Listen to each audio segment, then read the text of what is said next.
இந்த டீ குடிச்சிங்கன்னா அதுக்கப்புறம் இந்த டீ மட்டும்தான் குடிப்பீங்க, வேறு எந்த டீயும் குடிக்க மாட்டீங்க. அவ்வளோ மருத்துவ குணம் நிறைஞ்ச அற்புதமான டீ. இதை எப்படி ரெடி பண்ணுறதுன்னு பார்த்துக்கு தேவையானது. இந்த மழை காலத்தில் நம்ம இப்படி டீ தூள் செஞ்சு வச்சுக்கிட்டோம்னா ரொம்பவே நல்லது. இதில் வாசனைக்காக நம்ம ஏலக்காய் ஒரு கைப்பிடி சேர்த்துருக்கோம். 100 கிராம் அளவுக்கு கொத்தமல்லி. இந்த கொத்தமல்லி டீ நம்ம குடிக்கக்குள்ள நம்மளோட பித்தம் தனியும்.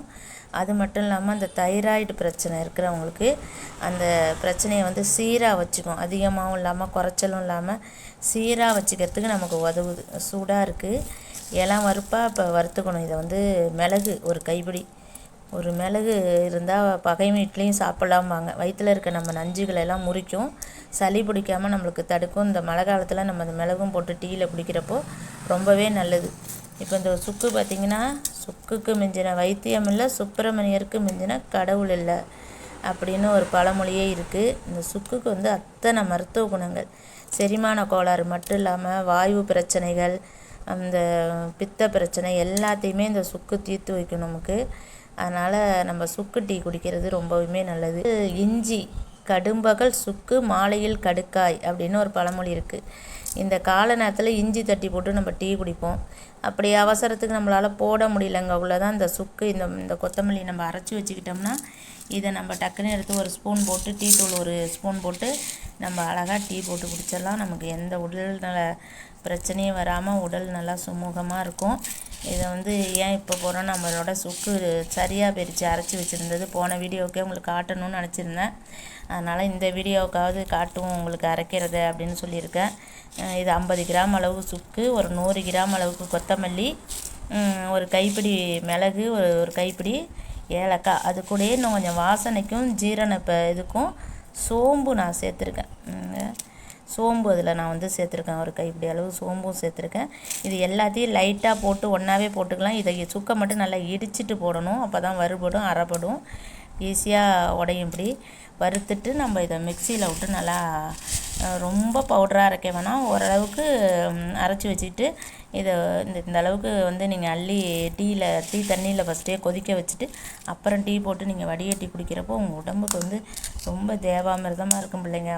பாதி வியாதிகள் நமக்கு இந்த டீ குடிக்கிறது மூலயமா, நமக்கு டீ குடிக்கிறது தவறும்பாங்க, இருந்தாலும் டீ வந்து இந்த மாதிரி டீ நம்ம குடிக்கக்குள்ள நம்ம உடம்புக்கு ரொம்பவே நல்லது.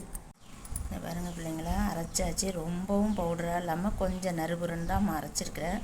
இதெல்லாம் அந்த காலத்துலேருந்து நம்ம டீ குடிக்கிற மாதிரி. இதை வந்து ஜுரம் இருக்கிறவங்க இந்த டீயை போட்டு குடிச்சிங்கன்னா உடனடியே வேர்த்து அந்த ஜுரம் அப்படியே கிளியர் ஆகிடும். நீங்கள் நல்லாவே அது உங்களுக்கு புரியும். நம்ம உடம்புல இருக்க எல்லா வியாதியும் பறந்து போயிடும் அப்படின்னு சொல்கிற அளவுக்கு இது அருமையான ஒரு டீ தூள். ஏன்னா சுக்கு இருக்குது, மிளகு இருக்குது, அதில் வந்து திப்பிலி கூட 2 போட்டு நம்ம அரைச்சிக்கலாம். ரொம்ப காரமாகிடுங்கிறதுனால தான் நான் போடலை. நான் கொரோனா டைம்னா திப்பிலி எல்லாமே தான் போட்டு அரைச்சி வைப்பேன் வீட்டில்.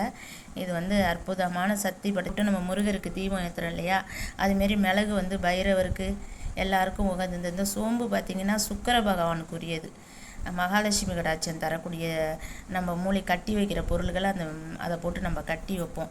அதுமாரி இதில் உள்ள எல்லா பொருள்களுமே நமக்கு வந்து உடலுக்கு ரொம்பவும் நன்மை பயக்கக்கூடிய பொருள்கள் தான். அதனால் எல்லாரும் அவசியம் எப்போவுமே இப்போ டீ போட்டு அந்த டீ எப்படி இருக்குது அப்படின்ட்டு உங்களுக்கு காமிக்கிறேன். நம்ம அரைச்சி வச்ச பொடியிலேருந்து 1/2 ஸ்பூன் தண்ணியில் போட்டு கொதிக்க வச்சுருக்கேன். இப்போ இது கூட 2 ஸ்பூன் டீ தூள் போடுவோம். நம்ம 2 ஸ்பூன் டீ தூள் போட்டு கொஞ்சம் கொதித்ததுக்கு அப்புறமேட்டுக்கு 2 ஸ்பூன் நாட்டு சர்க்கரை எடுத்து வச்சுருக்கிறேன். இந்த மழை நாளில் வந்து இந்த மாதிரி நம்ம டீ குடிக்கிறது ரொம்பவே நம்ம உடம்புக்கு நல்லதாக இருக்கும். அதுக்கு தேவையான அளவு இது கொதித்ததுக்கு அப்புறமா தேவையான அளவு பால்.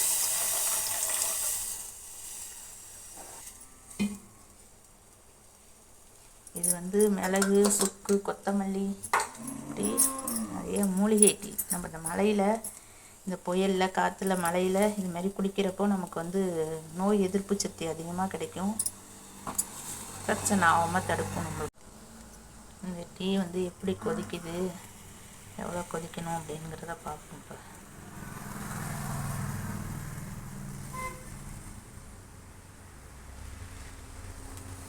நல்லா கொதிக்க ஆரம்பிக்குது.